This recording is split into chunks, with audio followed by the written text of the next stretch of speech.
NEET പരീക്ഷയിലുണ്ടായ ക്രമക്കേടിനെതിരെ SFI പ്രവർത്തകർ Kattappana post office ഉപരോധിച്ചു.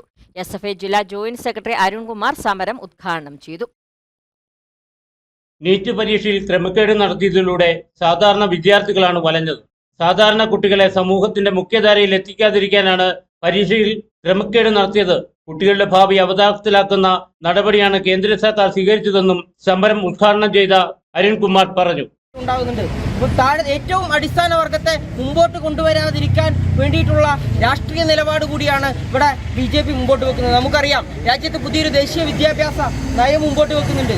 ഈ ദേശീയ വിദ്യാഭ്യാസ നയത്തിന് അകത്തടക്കം ഇവർ പറഞ്ഞു വെക്കുന്നത് വിദ്യാഭ്യാസം സൗജന്യവും സാർവത്രികവും എന്നുള്ള മുദ്രാവാക്യം ഈ പുതിയ ദേശീയ വിദ്യാഭ്യാസ നയത്തിന്റെ അകത്ത് എവിടെയും പറയുന്നില്ല.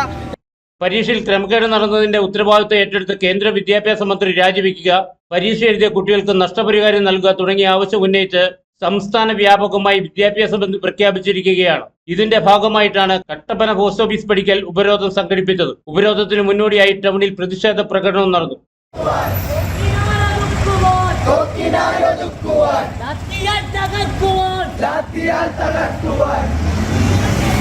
ജില്ലാ സെക്രട്ടേറിയറ്റ് അംഗങ്ങളായ ശരത് പ്രസാദ്, അഖിൽ ബാബു, ജില്ലാ കമ്മിറ്റി അംഗം ടാനിൻ രാജു, ഏരിയ സെക്രട്ടറി ഫ്രെഡി മാത്യു, അശ്വിൻ സരീഷ് എന്നിവർ സമരപരിപാടികൾക്ക് നേതൃത്വം വഹിച്ചു.